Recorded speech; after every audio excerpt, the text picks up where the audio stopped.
هادون سلام يا صاحبيال meel kasta joogtaan halkan waa rashka True Love saaxiibayaal sidaad ku soo aragteen ba muuqaalka dabcan description-ka dabcan waxaynu eegi doonaa ninka xaaskiisa jacayl ma guursan karana kaleeto arrimaha qoyska iyo waliba lamaanayaasha aynu falaqeyn doonaa saaxiibayaal maxaa kalifaya in haweeneyda lala guursado dabcan ninkana uu guursado hal xaas laba xaas ilaa saddex ilaa afar xaas sababaha ku kalifay aynu eegi doonaa waliba sir ku saabsan arrimahaasi oo dabcan ma jeceshahay gabar yahay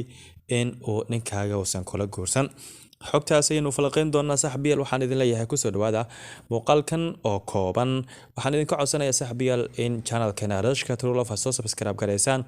sidoo kale laagta aad nagu caawisaan waxaan idin leeyahay saaxiibayaal ku soo dhawaada sidoo kale share gareeya arrimaha qoyska waliba arrimaha lamaanayaasha aynu falaqeyn doonaa ee ku soo dhawaada muuqaalkan oo dhameystiran وهجاج صاحبي سيدا هذا هو أركتين با طبعا واحد أركيسا نين هل حاس قبا نين لبا حاس قبا نين سد حاس قبا إلا يأفريسان أيا هوين كالصومالي ذا بقول كيبا سجاشن وحي أبديه كوا آدي عدو مسير بدن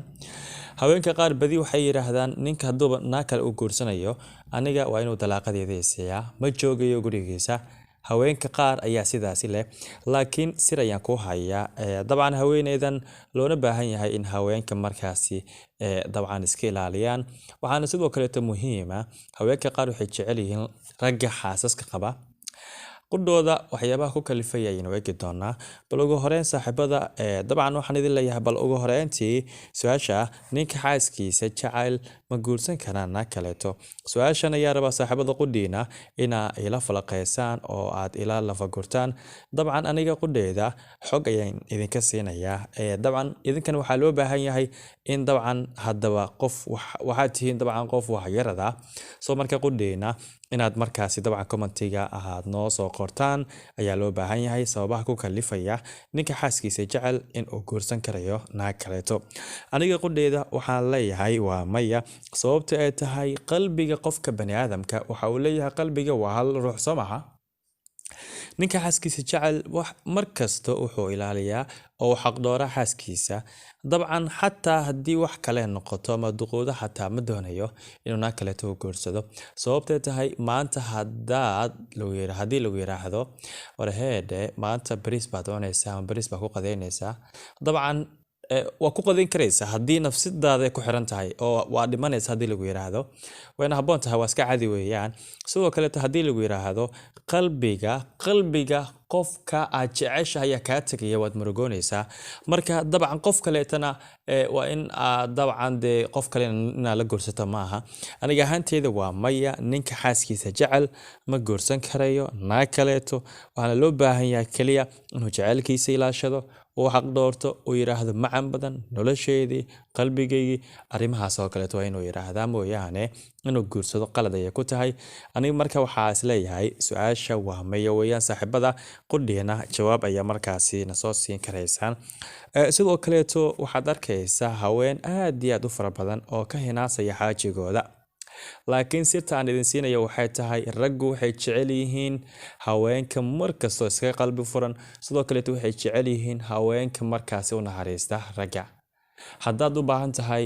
ina yahay ama dabcan walaasheedii iminka muuqaalkan daawanaysa ninkaaga haddaad u naxariisato aad qaylida ka yareyso waxaa hubantiya inuusan kula guursan doonin xataa weligiisa ma kula guursanayo ugu horeyntii uu wanaaga badi xabiibi nolosheeda macan badan inta waa in aad ku tiraahdaa mooyaane laakiin haddii maxaa la yiraahdaayo maanta dhan aad ku qalqaaliso habeenkii oo kale hadduu soo daaho aad tiraahdo xagee ku soo daahday waryaa ereyadaas oo kale aad u isticmaasho waxaa laga yaabaa ninka odayga in markaasi dabcan qalbigiisa uu wax ka dareemo marka haweeneyda waxaa loo baahan yahay in markasto dabcan ninkeeda raali geliso raalina markaa u noqoto si markaasi dabcan nolosha u noqoto mid kale laaba sidoo kale raggu qudhooda waxaa loo baahan yahay in markaasi haweenkooda ay u naxariistaan sidoo kale waxaa loo baahan yahay haweenka waxyaabaha dabcan ay ka hinaasayaan in markaasi laga ilaaliyo waad ogtahay haweenka waxyaabaha adduunka ugu nacban yihiin waxay tahay naag kale lala guursado ama naag kale xiriirka lala wado taa ayaa mooyaane boqolkiiba boqol waxaan aaminsanahay haweenka qudhooda inay wanaagsan yihiin laakiin dhanka masiirkana wax kastana sabab ay leeyihiin masiirka qudhiisa sabab ayuu leeyahay waxaana loo baahan yahay haweenka in markaasi qudhooda ay dulqaataan raggana ay dulqaataan. Marka saaxiibada su-aasha ay ahayd ninka xaaskiisa jecel ma guursan karaa naag kaleeto, idinkana waxaa loo baahan yahay in markaasi dabcan qudhiina